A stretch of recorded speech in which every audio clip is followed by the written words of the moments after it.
He once made an entire batting lineup collapse in a single session. Then, one day, he simply vanished. This is the true story of Patrick Patterson. Balfour. Patrick Patterson was born on September 15, 1961, in Williamsfield, Jamaica, a small town in the parish of Portland. His father and grandfather had both played parish-level cricket, so the game was already part of the family before Patrick ever picked up a ball. He attended Happy Grove High School and later Wolmer's School, and by his early 20s, he had begun playing for Jamaica's domestic team. He was tall, strong, and bold with a stiff, awkward-looking action that didn't fit the graceful style of most fast bowlers of that era. It didn't matter. What mattered was the speed.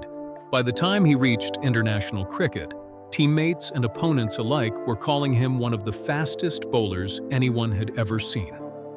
Patterson made his Test debut for the West Indies on February 21, 1986, against England at Sabina Park in Jamaica, his home ground. This was no ordinary team to break into. The West Indies of the mid-1980s had Malcolm Marshall, Michael Holding, and Joel Garner, three of the greatest fast bowlers the sport has ever produced. Most young players would have struggled just to earn a place in that lineup. Patterson didn't just earn a place, he stood out inside it. On his very first day of Test cricket, he took 4 wickets for 29 runs. By the end of that match, he had 7 wickets for 73. West Indies wicketkeeper Jeff Dujon, who had kept wicket to every fast bowler on that legendary team, later said Patterson was the quickest of them all to bowl at. The batsman who admitted he was scared Graham Gooch was one of England's most experienced and respected batsmen. He had already faced Marshall and Holding at the peak of their careers. But when asked which bowler had genuinely frightened him, Gooch didn't point to any of the famous names. He pointed to Patterson, describing that day at Sabina Park in February 1986 as the only time in his career he had truly feared for his own safety at the crease. That's worth pausing on. This wasn't a nervous young player talking. This was one of the most seasoned batsmen in the world, admitting that Patrick Patterson was the one who got inside his head. Patterson's international career lasted from 1986 to 1993.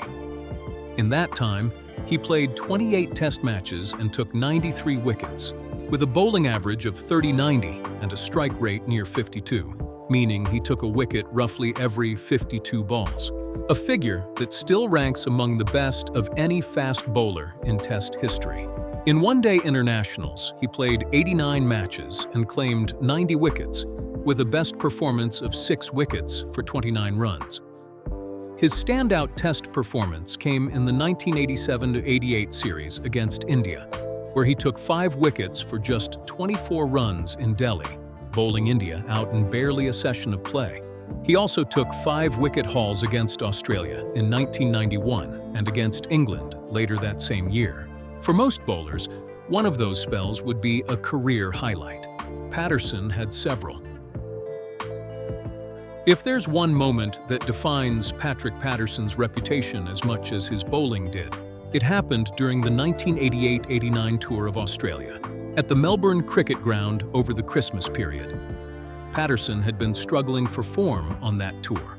Australian batsman Steve Waugh, backed by his teammates, decided to test him with short-pitched bowling of his own, the same intimidation tactic West Indies bowlers had used against opponents for years. Waugh later wrote in his autobiography that Patterson did not take it well at all.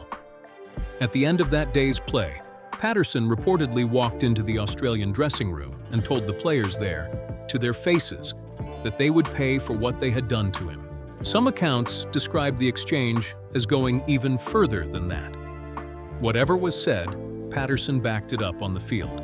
He took 5 wickets in the following innings and 9 wickets in the match overall. Australia, needing 404 runs to win, was bowled out for just 114. It remains one of the most talked about individual performances of that era of West Indies cricket, and one of the clearest examples of Patterson's temperament working both for him and against him. Fast, aggressive bowlers with strong tempers don't always have long careers, and Patterson's began to unravel in the early 1990s. During the 1992-93 tour of Australia, in Brisbane, he left the field in the middle of a match without explanation to his captain, Richie Richardson. It was one incident in a growing pattern of friction with West Indies cricket administrators.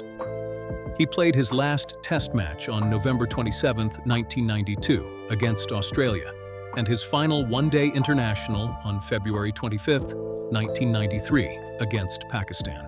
There was no announcement, no farewell tour, and no formal retirement. He was simply left out of the squad, and he never played international cricket again.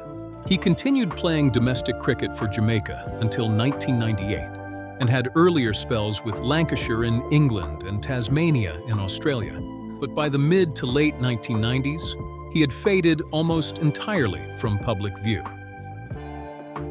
For close to 2 decades after his international career ended, very little was known about what had happened to Patrick Patterson.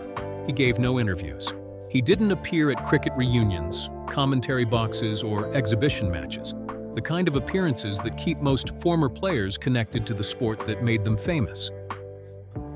Rumors filled that silence. Some said he had lost touch with reality. Others believed he had been admitted to Bellevue, Jamaica's main psychiatric hospital. Others assumed he was living on the streets. None of it was confirmed because almost nobody in the cricket world could actually locate him. Indian journalist Bharat Sundaresan first tried to track Patterson down in 2011 during an Indian tour of the Caribbean. It took him 3 separate trips to the region and roughly 6 years of persistence before he finally found Patterson at his home in Kingston, Jamaica. In 2017, what Sundaresan found was a man who barely resembled the fearsome fast bowler of the 1980s. Patterson's memory of his own career was patchy at best.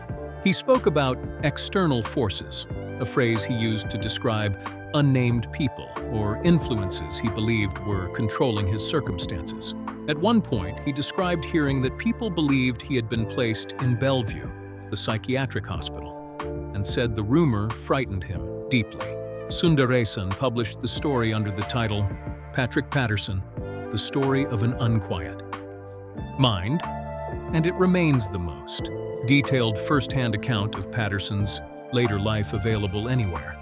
There is no publicly confirmed net worth for Patrick Patterson, and unlike many retired athletes, he has no known endorsement deals, coaching income, or media career to draw from.